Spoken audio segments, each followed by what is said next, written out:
आप देख रहे हैं मेट्रो 34 विपिन कुमार के साथ। तो चलो बढ़ते हैं आज की कहानी की ओर। दोस्तों, उस समय मैं दिवाली की छुट्टी में अपने चाचा के घर जाना चाहता था। दिवाली की छुट्टियां एक हफ्ते की थी। अभी 4 दिन बाकी था। मेरे पापा काम से बाहर गए हुए थे और मम्मी को घर के कामों से फुर्सत नहीं थी। अंत में मुझे अकेले ही चाचा के घर जाना था। मैंने अपना अगले दिन का ट्रेन का टिकट करवाया। मैं अपने सामान को बांधने में लग गया। मैं इस बार काफी सालों बाद चाचा से मिलने जा रहा था, जो गांव में रहा करते थे। उनका गांव में अच्छा खासा दूध का फैला हुआ कारोबार था, इसलिए उन्हें शहर आने की कोई आवश्यकता भी नहीं थी। गांव हमारे शहर से ज्यादा दूर नहीं था, इसलिए सिर्फ 6 घंटे के सफर के बाद ही मैं गांव उतर गया। स्टेशन पर मेरे चाचा जी मुझे लेने आए थे। हाँ, पर तब तक काफी रात हो चुकी थी और अंधेरा काफी घना था। चाचा जी अपनी बाइक लेकर आए थे। मैं बाइक पर पीछे बैठा और चाचा जी घर की तरफ बाइक लेकर चल पड़े। रास्ते में जाते जाते अचानक से चाचा जी ने बाइक के इंडिकेटर की तरफ देखा। मुझे मालूम पड़ा कि बाइक में बहुत ही कम फ्यूल है। रास्ते के हिसाब से ये बाइक घर नहीं जा पाएगी। तभी चाचा जी को एक विकल्प सूझा कि एक छोटे रास्ते से जाने का, जो सीधे हमारे ही घर के पीछे के जंगल से निकलता था। वो थोड़ी ही दूरी पर था और रास्ता कच्चा, पर जितना फ्यूल बाकी था इतने में तो हम घर पहुंच ही जाते। चाचा जी ने घर की तरफ बाइक को लिया। चाचा जी ने बाइक लेने के बाद कहा, राजेश, तुम्हें एक कहानी बताऊं? यह जो रास्ता देख रहे हो, ये बहुत ही भूतिया रास्ता है। मैंने कहा, क्या सच में चाचा जी? तभी उन्होंने थोड़े संदेह में कहा, हाँ, ऐसा लोग कहते हैं। मैंने अपने मन में कहा कि लोग तो कुछ भी कहें, पर मुझे तो सिर्फ भूत के नाम से ही बहुत डर लगता है। मैं बस इतना सोच ही रहा था कि तभी अचानक से कोई बड़ा सा पत्थर हमारी बाइक से टकराया, जो शायद रोड पर ही रखा हुआ था। उसकी वजह से बाइक पूरी डिसबैलेंस हो गई और हम गुलाटियां खाते हुए दोनों बाइक पर से नीचे गिर पड़े। कुछ समय के लिए तो मुझे समझ ही नहीं आया कि हमारे साथ हुआ क्या। अब मेरी आंखें बंद हो गई थी और फिर जब कुछ 10 से 15 सेकंड के बाद मैंने अपनी आंखें खोली तो मैंने खुद को घासों के बीच लेटा पाया।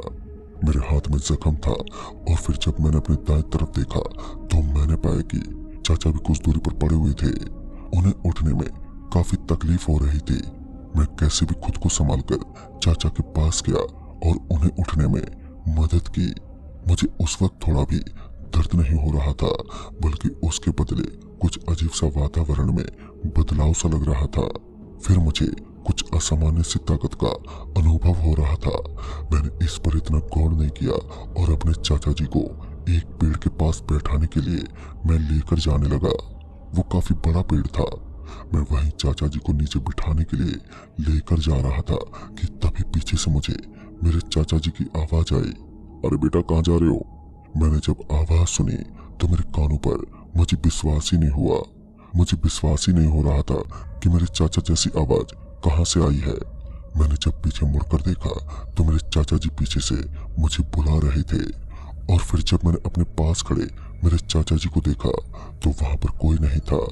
तब मैं डर से एक बार में ही सिहर उठा। मेरे चाचा जी मेरे पास आए और बोले, कहाँ जा रहे थे? कहीं तुम्हें चोट तो नहीं लगी? मैं कुछ बोलने की हालत में तो नहीं था और मुझसे कुछ बोला भी नहीं जा रहा था। अब मुझे ये समझ नहीं आ रहा था कि कुछ समय पहले या कुछ क्षणों पहले हमारे साथ क्या हुआ। मैं बस चाचा जी की तरफ देखे जा रहा था कि ये मेरा वहम तो नहीं हो सकता। असलियत मुझे किसी कारणवश यह सब चाचा जी को बताना ठीक नहीं लगा, पर जो सच था वह मैंने अपनी आंखों से देखा था। हमने अपनी बाइक उठाई और उसे चालू करने लगा, पर बाइक मानो जैसे चलने का नाम ही नहीं ले रही थी। काफी बार किक मारने के बाद जाकर बाइक शुरू हुई और जैसे ही हम बाइक पर बैठे मुझे ऐसा अनुभव हुआ कि कोई पीछे से चलकर मेरी तरफ आ रहा है। बाइक जब तक चालू हो गई और हम थोड़ा आगे निकल गए, जब मैंने पीछे मुड़कर देखा तो मेरी आंखें फटी की फटी रह गईं, क्योंकि एक व्यक्ति उसी रास्ते को पार करके जा रहा था। उस व्यक्ति ने हूबहू मेरे चाचा जैसे कपड़े पहने हुए थे। वह अपनी मुंडी मेरी तरफ करके चलता आ रहा था। उसके चेहरे पर कोई भी आव भाव नहीं थे। उसने मेरी तरफ भी नहीं देखा और चलते चलते रास्ते को पार कर लिया। यह सब देखने के बाद मानो मेरा दिल अपनी पूरी गति पर धड़कने लग गया था। मुझे 1% का भी भूतों पर विश्वास नहीं था, पर अगले ही क्षण अब मैं उनके अस्तित्व को नकार नहीं सकता था। इसी तरह हम रात के 2 बजे तक अपने घर पहुंचे। रात को मेरे चाचा जी ने कोई भी बात दादा दादी को नहीं बताई, क्योंकि उस वजह से वह लोग भी तकलीफ में आ जाते। सवेरे उठकर सारी बात पता चली। मेरे चाचा जी ने मेरे कलाइयों पर हल्दी का लेप लगा दिया और कहा, अरे ऐसे छोटे मोटे चोट लगती रहती है, तुम मर्द हो। तभी गौरव मेरे घर आया और उसे भी मेरे गांव आने को कहा गया था। वह सुबह सुबह ही मेरे घर पर आ गया था। गौरव गांव में ही रहता था, इसलिए काफी लंबे अरसे से मैं उससे मिल नहीं पाया था। तभी मैंने सोचा था मैं आज का पूरा दिन गौरव के साथ ही बिताऊंगा। मुझे उस हादसे के बारे में भी गौरव को बताना था। मैं पूरा दिन गौरव के साथ ही खेलता रहा और रात को घर वापस आ गया। पर इन्हीं सब चीजों में मैं गौरव से उस रास्ते के बारे में पूछना ही भूल गया। फिर मैंने एक बार गौरव के दादाजी से रास्ते के बारे में बात करने की बहुत कोशिश की, पर उन्होंने कुछ कहकर बात को नकार दिया। ऐसा लग रहा था कि वह इस चीज पर बात ही नहीं करना चाहते थे। मैंने भी सोचा जो हुआ सो हुआ, हो भी सकता है कि सच में मेरा वहम है। पर अब मैं सही सलामत था और अगले दिन दिवाली थी। पूरा दिन मानो सब कामों से ही निपटा पड़ा था। सांस लेने की फुर्सत भी हमें निकालनी पड़ रही थी। पूरा दिन थक हार कर काम करने के बाद कुछ समय के लिए अपने बिस्तर पर बैठा। तभी चाचा जी आए और बड़े प्रेम भाव से मुझसे कहा, मुझे पता है बेटा, तुमने पूरे दिन बहुत मेहनत की है, पर क्या एक तुम छोटा सा काम कर दोगे? वो लोधिया जी के इधर 10 लीटर दूध पहुंचाना है। पर उस रात को जो मेरे पैर पर चोट लगी, उसके कारण मैं बाइक को ठीक से चला नहीं पाऊंगा और ज्यादा संभावना है कि कहीं रास्ते में ही दूध गिरा ना दूं। तो क्या तुम ये दूध उनको दे आओगे? मैं काफी थका हुआ था, पर मैं फिर भी ना नहीं कह सकता था। बात तो यह भी थी कि उनके पैर में सच में चोट लगी थी। मैंने बाइक की चाबी ली और गौरव को बिठाकर सीधे गांव से बाहर निकल गया। एक रास्ता कुछ 30 किलोमीटर का ही था, जो ज्यादा दूर भी नहीं था। गौरव ने पीछे दूध पकड़ रखा था और मैं अपनी पूरी गति से बाइक को हवा के साथ उड़ाने में लगा था। समय रहते ही हम लुधिया जी के पास पहुंच गए और उन्हें दूध भी दे दिया। उनके इधर कुछ समय रुकने के बाद हम घर के लिए निकल गए। वो हमें जाने ही नहीं दे रहे थे, पर किसी भी तरह हमने अपनी जान छुड़ाई और रास्ते में हंसी मजाक करते हुए बाइक पर घर की तरफ आने लगे। तभी अचानक से हमने देखा रास्ते पर काफी बड़े बड़े पेड़ों की शाखाएं गिरी हुई थी, जो काफी बड़ी थी। अब यह हमारे लिए एक समस्या थी कि हम यहाँ से कैसे जाएं। जाना तो हमें इसी रास्ते से था, इसलिए जब मैंने उसे उठाने की कोशिश की तो मानो उस समय मुझे अपने बल का पुनः आभास हुआ। वह पेड़ उठना तो दूर अपनी जगह से हिला भी नहीं। हमें ये बात समझ नहीं आ रही थी कि किसने रास्ते पर इतने बड़े बड़े पेड़ों की शाखाएं रखी हुई है। तभी गौरव ने कहा कि चल छोड़, शॉर्टकट से चलते हैं। तभी मैंने कहा, कौन सा शॉर्टकट? कहीं तू जंगल वाले रास्ते की तो बात नहीं कर रहा है? तो उसने कहा, हाँ, तुझे आज भी वो रास्ता याद है? तभी मैंने उससे कहा, नहीं नहीं, बिल्कुल भी नहीं, वह भूतिया रास्ता है। मैं तुझे बताना ही वाला था कि कुछ दिन पहले मैंने सच में वहां पर भूत देखा था। तो उसने कहा, अरे तुम शहर वाले हो और इन चीजों को तो अब हम गांव वाले भी नहीं मानते, तो यार तुम लोग कैसे मान रहे हो? तभी मैंने कहा, मानना ना मानना किसी के बस में नहीं है, तुम मानो या ना मानो, पर वहां पर सच में भूत है। मैंने अपनी आंखों से देखा है। तभी काफी समय तक ऐसे ही बात चलती रही। तभी गौरव जोर से तेज में चिल्लाया और कहा, अबे तेरे पास कोई और रास्ता है घर जाने का? अब मैं कुछ इसके बदले कह भी नहीं सकता था, क्योंकि सच में कोई और घर जाने का रास्ता भी नहीं था। मैंने हामी भरी और हम लोग अपने घर की तरफ उस शॉर्टकट वाले रास्ते से जाने लगे थे। जाते समय मेरे अंदर अलग सी बेचैनी का भाव प्रकट होता दिख रहा था। मुझे अजीब सी घुटन जैसी वहां पर महसूस हो रही थी। हम रास्ते पर पहुंचे ही थे कि सामने एक सफेद चादर ओढ़ी एक औरत हमें रास्ते में दिखाई पड़ी। इसे देखकर मानो मैं पूरी तरह से डर से कांपने लगा।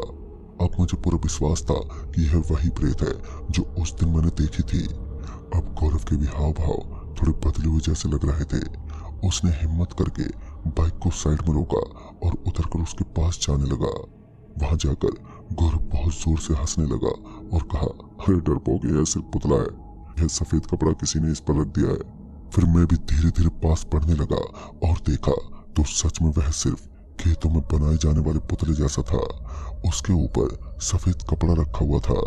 तभी गौरव ने कहा, इसी से यहाँ के सब लोगों को डराते हैं। तभी हम पीछे मुड़कर बाइक की तरफ जाने लगे। तभी हमने देखा कि हमारी बाइक वहां पर है ही नहीं। मुझे पूरी तरह से याद है कि बाइक पेड़ के नीचे रखी हुई थी, पर मालूम नहीं कि बाइक वहां से कहाँ चली गई। और तभी झाड़ियों से बाइक के हॉर्न की आवाज आने लगी, जैसे कोई झाड़ियों में बाइक चला रहा हो। और अब मैं थोड़ा सा डर गया था, क्योंकि रात के 9:30 बज रहे थे और यह कोई मजाक भी नहीं था। गौरव पूरी निडरता से झाड़ियों में कूद गई और कुछ ही समय बाद चिल्लाते हुए गौरव झाड़ियों से भागते हुए निकली। जब मैंने उसे निकलते हुए देखा, उसके चेहरे पर काफी चोट के निशान थे, जैसे किसी ने अपने नाखूनों से उसके चेहरे पर दे मारा हो। वो ऐसे डरते हुए चिल्लाकर निकला था कि मैं भी उसे देखकर डर गया और हम दोनों बिना रुके झाड़ियों से दूर रास्ते पर अकेले भागने लगे। गौरव भागते हुए बस यही कह रहा था, रुकना मत, वहां पर भूत है। हम दोनों अपनी पूरी तेजी से भाग रहे थे और मुझे ऐसा अनुभव हो रहा था कि जैसे कोई पीछे खड़ा हो और सीधे मेरी तरफ भाग रहा हो। मैं अपने पूरे जोर से बस भागे ही जा रहा था। मैंने एक बार गौरव की तरफ देखा तो उसके चेहरे से खून टपक रहा था। उसके कपड़ों पर खून के दाग साफ दिखाई दे रहे थे और वह पूरी तरह से डरा हुआ था। वह मेरे से थोड़ा आगे भाग रहा था और मैंने एक बार पीछे मुड़कर देखा तो जो भयानक दृश्य मुझे दिखाई दिया उसे मैं शब्दों में व्यक्त नहीं कर सकता। एक अजीब सी आकृति वाला जानवर, जिसका पूरा शरीर इंसान जैसा था और चेहरा किसी अजीब से जानवर जैसा, वह हमारी तरफ काफी तेजी से भागता आ रहा था। उसके भागने का तरीका भी बहुत अजीब था, जैसे उसकी एक टांग टूटी हुई हो और वह लंगड़ाते हुए हमारी तरफ आ रहा था। उसकी आंखों का गुस्सा साफ साफ मुझे दिखाई दे रहा था और अब मुझे मेरी गलती का एहसास हो रहा था कि इस रास्ते पर क्यों नहीं आना चाहिए। तभी मानो कुछ क्षणों में वह प्रेत पीछे से गायब हो गया। हमें उसके भागने की आवाजें भी आनी बंद हो गई, पर वह अभी गया ही नहीं था। फिर जैसे ही हम एक जगह पर थोड़ा सुस्ताने के लिए रुके तो उसी पेड़ के ऊपर वो प्रेत भी था।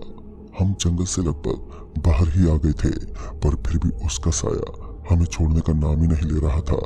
वो रात भी अमावस की रात थी और सारी की सारी जगह मानो अंधेरी की चादर में लिपटी हुई पड़ी थी। हमें ठीक से रास्ता भी दिखाई नहीं दे रहा था। हमने जैसे ही उस प्रेत को पेड़ के ऊपर देखा, हम वहां से गिरते पड़ते भागने लगे, पर इस बार मेरा नसीब इतना अच्छा नहीं था। उस प्रेत का एक हाथ मानो पेड़ से कहां से आया, जिसने मुझे खींचकर पकड़ लिया और मैं अपनी जगह से भागने की कोशिश कर रहा था। फिर उसके बाद मानो जैसे मैं अपनी जगह पर जम गया था, ऊपर से वह प्रेत धीरे धीरे नीचे आते हुए अब मेरी तरफ बढ़ रहा था। मैं इसे अपनी आंखों के सामने देख पा रहा था। मेरा दोस्त तब तक काफी दूरी तक भाग चुका था, पर तभी जैसे ही वह प्रेत लगभग मेरे करीब आ गया था, न जाने अजीब सा कोई ऊर्जा का धमाका हुआ। मुझे उसके बाद बस इतना याद है कि मैं बेहोश हो गया था। जब अगले दिन मेरी आंखें खुली तो मैंने खुद को अपने घर पर पाया, जहाँ काफी सारे लोग मेरे दादाजी समेत मुझे घेर कर खड़े हुए थे। तभी मैंने गौरव के बारे में पूछा और मुझे पता चला कि गौरव भी ठीक है। जब मैंने कल की रात की बात सबको बताई तो उन्होंने कहा कि मैं उन्हें गांव के बाहर पड़ा मिला। मेरे दादाजी ने कहा कि उस रास्ते के बारे में मुझे ठीक तरह से तुम्हें पहले ही बता देना चाहिए था। तभी मैंने कहा कि वह अचानक से जो ऊर्जा आई थी उसी से मेरी जान बची है। उस पर मेरे दादाजी ने कहा कि हमारे गांव के जो आचार्य हैं वह हमारे गांव की सुरक्षा करते हैं, उन्होंने ही तुम्हारी जान बचाई है। अब गलती से भी उस रास्ते से कभी मत जाना। दोस्तों, वह आखिरी दिन था जब मैंने उस रास्ते के उस खौफ को अनुभव किया था। मैंने उस दिन के बाद से उस रास्ते को कभी इस्तेमाल नहीं किया। धीरे धीरे वह रास्ता भी उस जंगल का हिस्सा बन के रह गया और वहां पर कोई कभी भी नहीं जाता। तो दोस्तों, इस कहानी में बस इतना ही। तब तक के लिए बाय एंड टेक केयर।